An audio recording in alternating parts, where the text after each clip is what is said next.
What is up, guys? Sam Pack here, and welcome back to the channel where we talk about tech, gear, and keyboards. So we're back again with another honest tech reviews where I give you guys my honest thoughts and opinions on a product.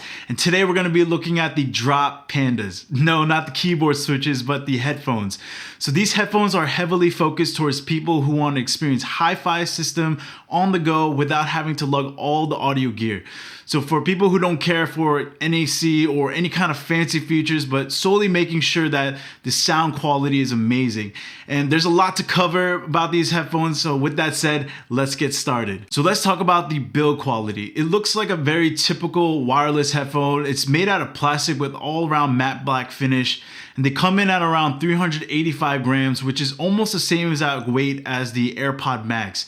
And it comes with this nice flat case with additional cables that you'll need. So these are planar ribbon headphones that have THX AAA amplifiers in them with a high bandwidth Bluetooth audio codec. So pretty much this means you're gonna get really low distortion at high levels. And by going with these planars, these headphones are gonna sound very clear and they have pretty decent instrument separation. I'll come back to talk about the headband soon, but for the ear pads, they're really soft, and the design that they went for these pads is that the leather part is kind of wraps around your ear for the more isolation. I'm not a huge fan of the pads, but they're somewhat comfortable, but I still prefer the XM4 ear pads. There's only one physical dial on these headphones that move in 4 directions.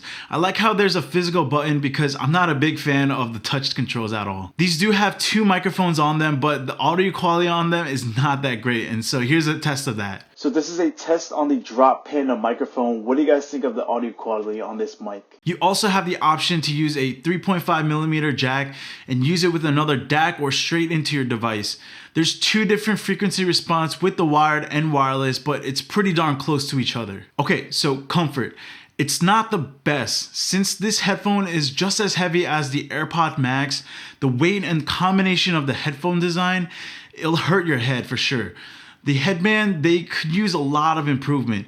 In the V1s, there was a lot of people who complained how the headband hurts on the crown of people's heads.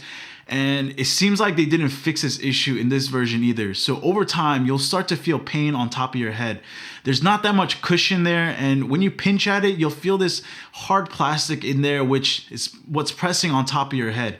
So for me, I can probably wear these for about an hour before feeling sore on top of my head. So I really hope in the next version, they put a little bit more cushion on top. So let's move on to sound quality. These headphones, I gotta say, sound better than AirPods Max. They deliver a pretty amazing sound quality, but they don't sound very punchy because these are planars, but the vocals and the instrumentation all around sound super buttery in the midtones. When you listen to music from movies, it sounds very immersive and you can really get lost into the music. And I was listening to the score of Inception on these, and man, it sounds pretty amazing. And I would also recommend listening to the Tron soundtracks with these as well. I also tested out watching Endgame, especially that last fight scene, and man, the audio just sounds really, really nice. These headphones have a good low end, but like I said before, they don't sound very punchy, but I do like why they went this direction so that the overall headphones don't sound too muddy. The mids are really great and sounds well balanced, and probably the best part of the headphones. It has a very vibrant taste to them, and it's really one of my favorites. For me, the highs might be a little too sharp for me. It kind of hurts when you turn it up on the headphones. And with higher end headphones, there's a bit more shine and separation that you'll hear, but in these headphones, it's kind of missing that. Also, these headphones don't have the best instrument separation like other higher end wired headphones do.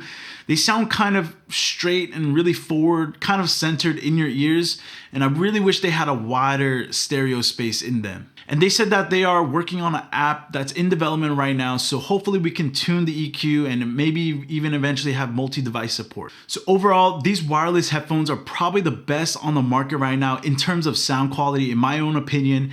And if you don't really care for all those wireless headphone features and you really want a good sounding Bluetooth headphone, I think these are really great. They definitely sound better than the XM4s and the Bose 700s. But before buying headphones first, you should evaluate your use case.